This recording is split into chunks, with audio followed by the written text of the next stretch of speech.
નમસ્કાર વિદ્યાર્થી મિત્રો, કેમ છો બધા? મજામાં? ચાલો આજે આપણે બાર સાયન્સની અંદર નવું ચેપ્ટર સ્ટાર્ટ કરી રહ્યા છીએ. ચેપ્ટર નંબર 7 ઉદ્વિકાસ, જેને આપણે ઇંગ્લિશમાં ઇવોલ્યુશન કહીએ. ખૂબ જ મજા આવે એવું અને રસપ્રદ એક વાર્તા સ્વરૂપનું આખું ચેપ્ટર છે કે આપણે સજીવોનો ઉદ્વિકાસ કેવી રીતના થયો એના વિશેની ચર્ચા આપણે આમાં કરવાની છે. એટલે કે સૌપ્રથમ આપણે આની અંદરની જે વાર્તાઓ છે એ આપણે કેવી કીધી છે?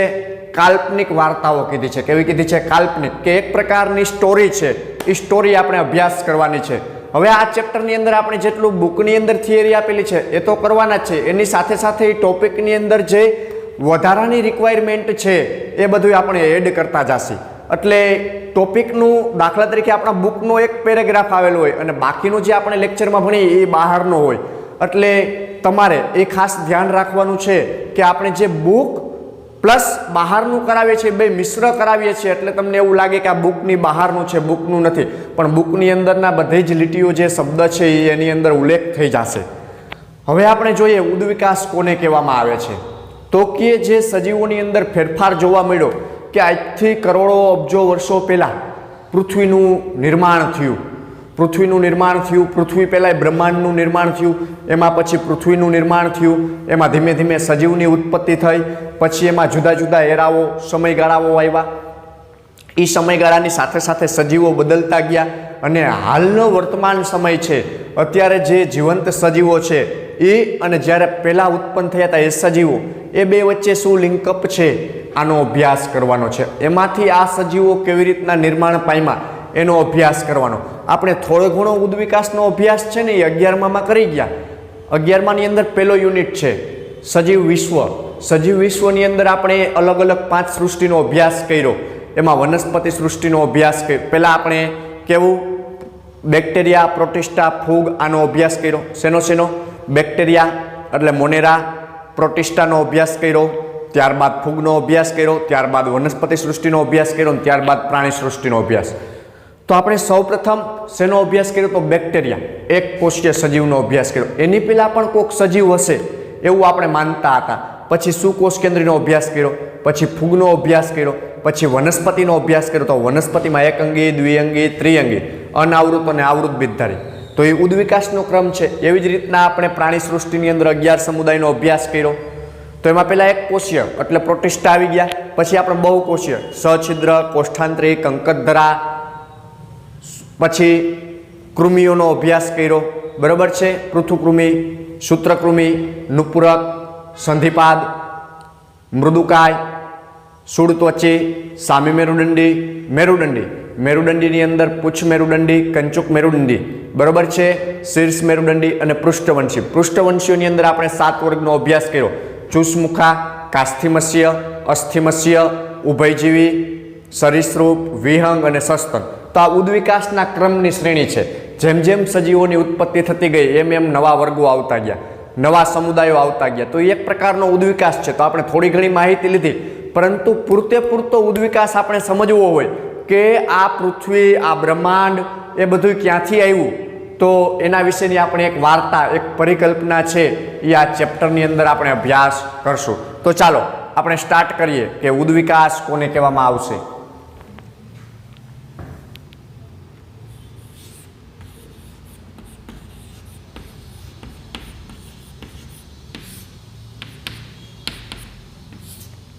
ઉદ્વિકાસની વાર્તા કોને કહેવામાં આવે?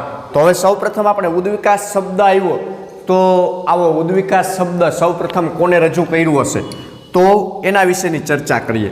તો ઉદ્વિકાસ શબ્દ છે એ શબ્દ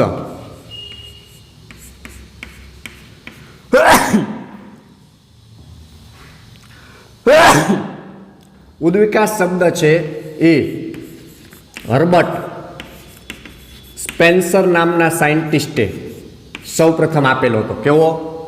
ઉદ્વિકાસ શબ્દ સૌપ્રથમ હર્બર્ટ સ્પેન્સર નામના વૈજ્ઞાનિકે આપેલો હતો. એ આપણે ખ્યાલ હોવું જોઈએ MCQ માટેથી. બરાબર છે? હવે આપણે જોઈએ કે ઉદ્વિકાસની સંરચના છે. તો ઉદ્વિકાસની સંરચનાની અંદર ઉદ્વિકાસીય જીવ વિજ્ઞાન શું છે?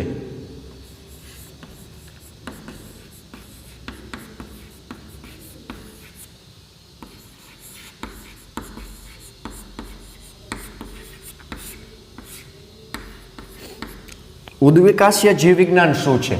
તો કે ઉદ્વિકાસીય જીવ વિજ્ઞાન છે તે સજીવોના અથવા સજીવના સ્વરૂપોના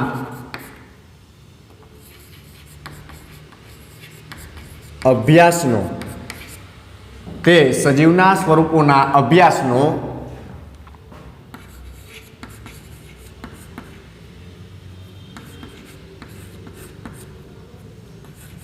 ઇતિહાસ છે.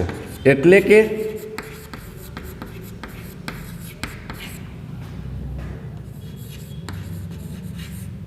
પૃથ્વી ઉપર લાખો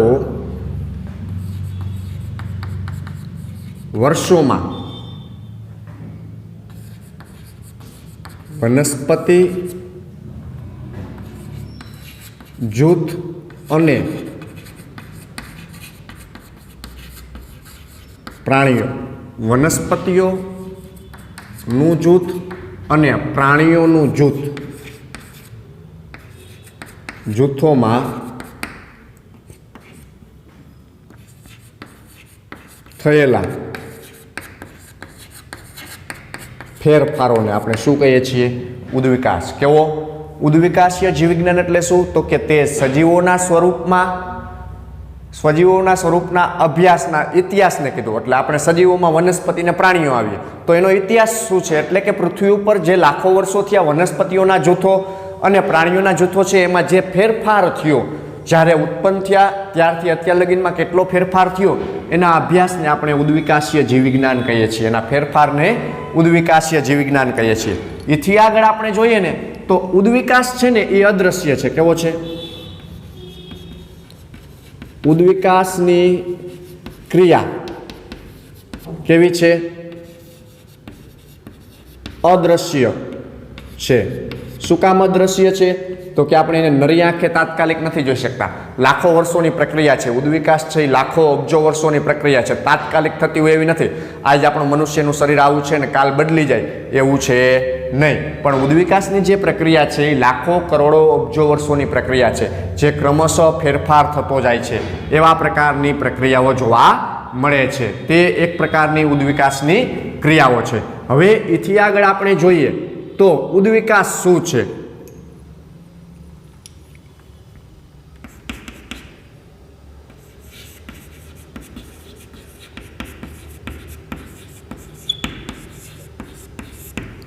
ઉદ્વિકાસ શું છે? તો ઉદ્વિકાસ શબ્દ એટલે આપણે ઉદ્વિકાસ આવી ગયો.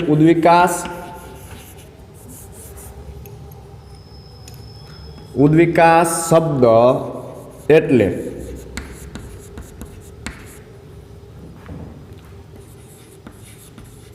છુપાયેલી ક્ષમતાઓને, કેવી કીધી? છુપાયેલી ક્ષમતાને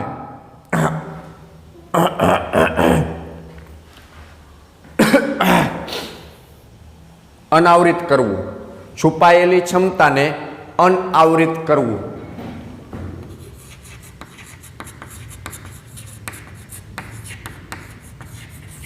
અનાવૃત કરવું એ ઉદ્વિકાસને સરળ અર્થ એટલે, ઉદ્વિકાસનો સરળ અર્થ એટલે કે એક પરિસ્થિતિમાંથી બીજી પરિસ્થિતિમાં ક્રમશઃ ફેરફાર.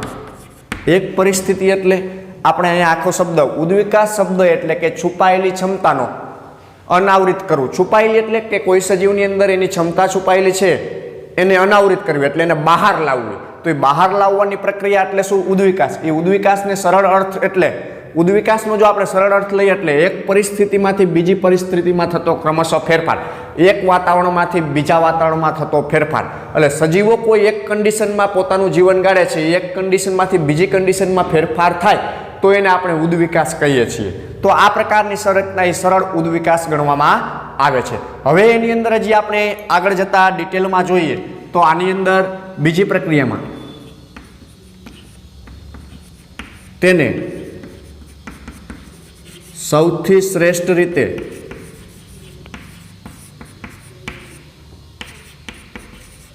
ડાર્વિનનો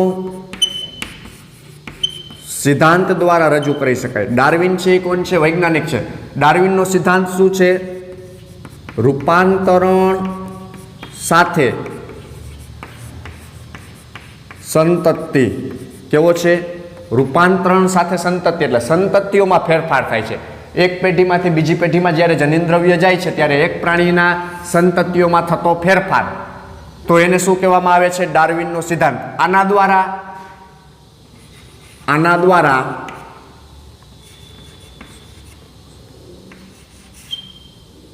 સમજી શકાય છે અથવા સમજાવી શકાય છે। આના દ્વારા સમજી શકાય છે અથવા સમજાવી શકાય। શું છે કે તેને સૌથી શ્રેષ્ઠ રીતે ડાર્વિનનો સિદ્ધાંત છે। શું સિદ્ધાંત છે? રૂપાંતરણ સાથે સંતતિ। રૂપાંતરણ એટલે કે જેવા પિતૃઓ હતા એવી જ સંતતિ નથી આવતી, થોડો ઘણો ફેરફાર આવે છે, તો એના દ્વારા આપણે સરળતાથી ઉદ્વિકાસને સમજી શકીએ છીએ। આ ઉદ્વિકાસ છે એ લાખો વર્ષની પ્રક્રિયા છે। કેવી છે? ઉદ્વિકાસ છે એ કેવી છે? લાખો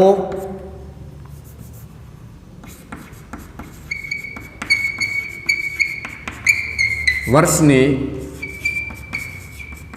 પ્રક્રિયા છે। લાખો કરોડો વર્ષ અથવા આપણે એને મિલિયન યર કહીએ છીએ, બરાબર છે? મિલિયન યરની પ્રક્રિયાઓ છે। હવે આ ઉદ્વિકાસની અંદર શું જોવા મળ્યું? તો કે પૃથ્વી, તારા અને સ્વયં બ્રહ્માંડની ઉત્પત્તિ, સ્વયં બ્રહ્માંડની અથવા બ્રહ્માંડનો ઉદ્વિકાસ, એ બધું શું છે? એ બધી જ પ્રક્રિયાઓ એક ઉદ્વિકાસની પ્રક્રિયાઓ છે। પૃથ્વીનું નિર્માણ થયું, એમાં તારાઓનું નિર્માણ થયું, બ્રહ્માંડનું નિર્માણ થયું, એ બધો જ એક ઉદ્વિકાસની પ્રક્રિયા છે। તો આવી ઉદ્વિકાસની જે પ્રક્રિયા છે એ લાંબી કેવી? લાંબી શું પણ લાંબી? તો કે લાંબી અર્થઘટન, લાંબી અર્થઘટન અથવા એને બીજા શબ્દમાં કહીએ તો અટકળબાજી। બીજા શબ્દમાં એને કેવું કહેવાય? અટકળબાજીઓ। તો આવી અટકળબાજીઓ જે છે એ અટકળબાજીઓ એટલે લાંબી અર્થઘટનવાળી વાર્તાઓ અથવા વાતો અને પૂર્ણ કાલ્પનિક વાતો છે। પૂર્ણ કાલ્પનિક વાર્તાઓ છે। આ કેવી છે?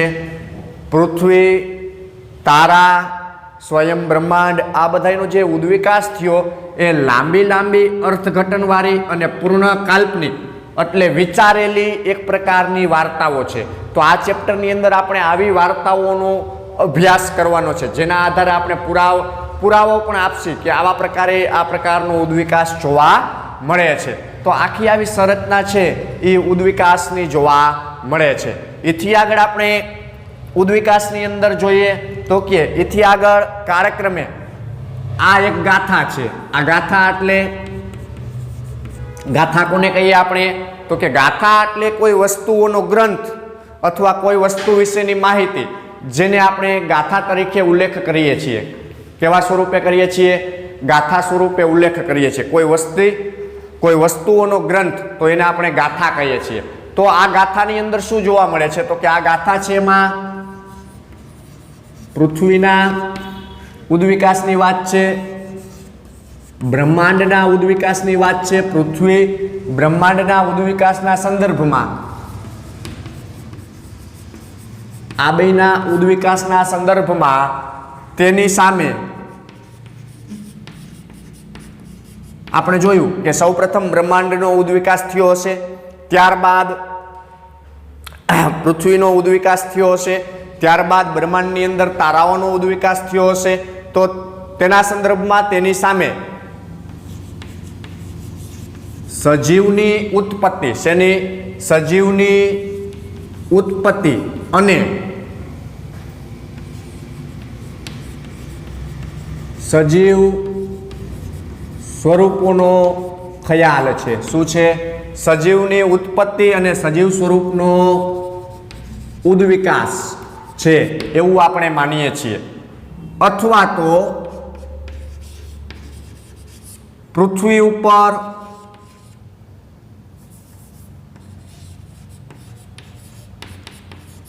જૈવ વિવિધતાનો પૃથ્વી ઉપર જૈવ વિવિધતાનો વૃત્તાંત છે. શું છે? વૃત્તાંત છે આ. એટલે ઉદ્વિકાસને શું કીધું? ઉદ્વિકાસ એટલે પૃથ્વીનો ઉદ્વિકાસ, બ્રહ્માંડનો ઉદ્વિકાસ. એના સંદર્ભમાં આપણે ઉદ્વિકાસ જોઈએ તો એના સંદર્ભમાં તેની સામે સજીવોની ઉત્પત્તિ અને સજીવ સ્વરૂપના ઉદ્વિકાસ વિશેની વાર્તા છે. જે ઉદ્વિકાસની વાર્તા એટલે શું? પૃથ્વી ઉપર જૈવ વિવિધતાનો વૃત્તાંત, એટલે પૃથ્વી ઉપર કેટલી જૈવ વિવિધતા જોવા મળે છે એના વિશેની આ એક પ્રકારની ઉદ્વિકાસની વાર્તા છે. તો આપણે ઉદ્વિકાસમાં ઘણી બધી વખત આપણે ઘણા બધા મૂવી જોયા છે. જુરાસિક પાર્કની, તેમાં ડાયનોસોર યુગને આવું બધું બતાવે છે. તો આ બધી સંરચનાઓ આપણે જુદા જુદા મૂવીઓ દ્વારા, ઘણી બધી કાલ્પનિક કથાઓ દ્વારા અને ઘણા બધા પુરાતત્વો દ્વારા આપણે અસ્મિઓ મળેલા છે.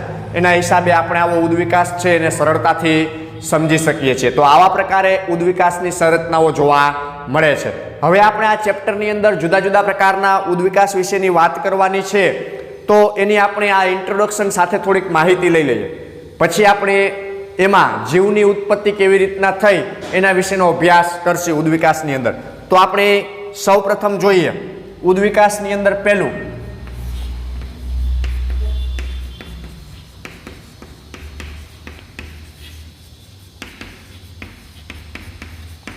રાસાયણિક ઉદ્વિકાસ કોને કહેવામાં આવે? કેવો? રાસાયણિક. તો રાસાયણિક ઉદ્વિકાસ એટલે સરળ કાર્બનિક પદાર્થમાંથી કેવો રાસાયણિક ઉદ્વિકાસ કોને કહેવાય? તો કે સરળ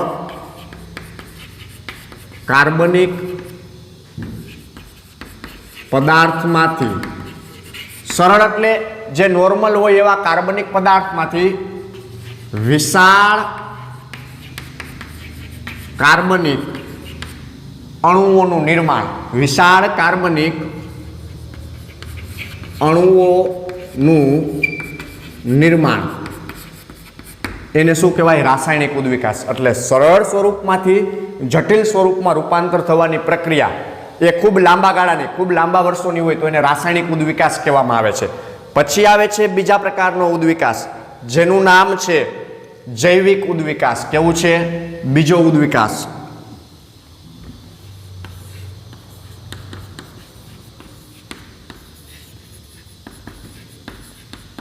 તો જૈવિક ઉદ્વિકાસ કોને કહેવામાં આવશે? તો કે જૈવિક ઉદ્વિકાસ એટલે એવી કે મહાજૈવિક અણુઓનું એકત્રીકરણ. જૈવિક ઉદ્વિકાસ એટલે એમાં શું થશે? તો કે એમાં મહાજૈવિક અણુઓના નિર્માણને શું કહેવામાં આવશે? જૈવિક ઉદ્વિકાસ કહેવામાં આવે છે. ત્યાર પછી ત્રીજું આવે કાર્બનિક ઉદ્વિકાસ. કેવો? ત્રીજું.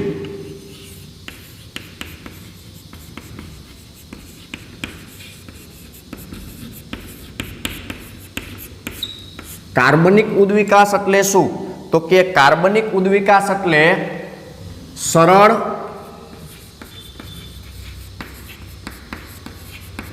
કોષોમાંથી આજના કોષોનું નિર્માણ, તો એને કાર્બનિક ઉદ્વિકાસ કહેવાય. તો આવા બધા ઉદ્વિકાસનો અભ્યાસ આપણે આ ચેપ્ટરની અંદર કરવાનો છે. પણ આપણા ડેફિનેશન એટલા માટે આપી કે આપણા માટે જરૂરી છે. એટલે આપણે જ્યાં એક્સ્ટ્રા પોઈન્ટ બોર્ડ ઉપર લખીએ છીએ એ બધા તમારે એક બુકની અંદર નોટ ડાઉન કરી લેવાના. શેના માટેથી? તો નીટ અને MCQ માટેથી આ બધા જ નોટ ડાઉન કરી લેવાના. એના સિવાયના જે આપણે જીવની ઉત્પત્તિ વિશેનો અભ્યાસ કરવાના છે ને એની અંદર જરૂરી અમુક પોઈન્ટ છે જે આપણે અત્યારથી જ સમયગાળાના પોઈન્ટ છે એને ઉલ્લેખ કરી દે છે.